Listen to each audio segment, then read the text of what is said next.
bà số giấy bùm mai bao bùn tỏ khníថ្ងៃនេះផងដែរគឺយើងទៅបងត្រីទាំងអស់គ្នាអ្នកជីដែរមិនដឹងធ្វើអីស្រុកសង្គ្រាមក៏នាំគ្នាទៅបងត្រីលេងនៅអូតាម៉ាតើបងប្អូនទាំងអស់គ្នាកំពុងធ្វើអីដែរហើយក៏ស្រុកនេះសង្គ្រាមចេះជាជួនពួកអីមិនបានទៅបងត្រីលេងទេបងប្អូនតើយើងទៅទាំងអស់គ្នា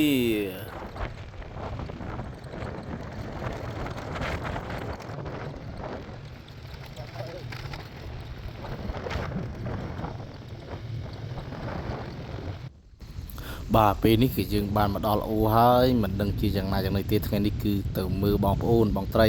មិនបានមកបងប្អូនទេបងប៉ុន្តែមានបងប្អូនច្រើនទៅបងត្រីទាំងអស់គ្នាហើយក៏មានអ្នកផ្សេងទៀតនេះខ្ញុំបងមួយមើលវាកំពុងតែធ្វើកាត់ការពិតវាគ្មានចេះបងស្អីទេវាចេះតែកាន់ទេបងប្អូនហើយនឹងអាមួយនោះហើយវីដេអូនេះមកដែរគឺមានវីដេអូចុងក្រោយគឺនឹងមានវីដេអូហួសចិត្តសម្រាប់ប្រូ2នាក់ហ្នឹងបងប្អូនហើយគេធ្វើគេបងលេងអីណាណីគេធ្វើដូចគេចេះបងបងប្អូន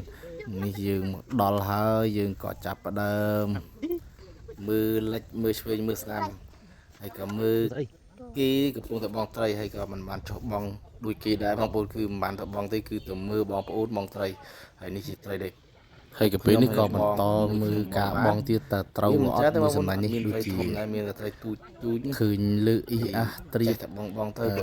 ជាមួយលេខជាមួយការអត់ដឹងថាយ៉ាងណាទេចាំមើលចុងវីដេអូថាបានត្រីច្រើនអត់ក្នុងមួយសម្លាញ់នេះហើយចាំមើលទាំងអស់គ្នានេះហើយគឺមួយសម្លាញ់តើបានត្រីប៉ុន្មានដែរបានត្រីណែងមួយឬក៏បានត្រីស3 4 5ដែរបងប្អូនបានមួយសម្លមួយសម្លាញ់នេះគឺបានមួយសម្លហើយ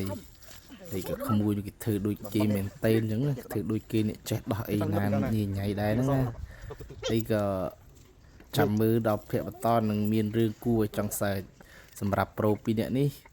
នឹងកំ pl ែកសម្រាប់បងប្អូនហើយចាំមើលតាគេនឹងមានអ្វីប្លែកឲ្យបងប្អូនទស្សនាហើយនេះក៏ដល់ពេលយើងចេញទៅវិញផងដែរខ្ញុំដាក់ឲ្យមើលមិនបាន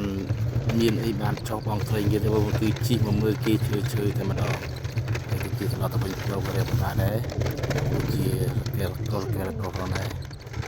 ហើយនេះពិបាកបងប្អូនគឺខែទឹកឡើងហើយគឺវាលើកទឹកហើយក៏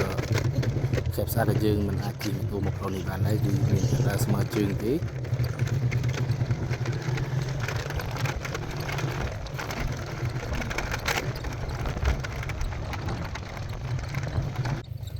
ហើយខែនេះជាខែរដូវ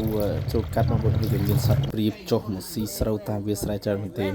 មិនដឹងជាព្រាបគេចិញ្ចឹមឬក៏ព្រាប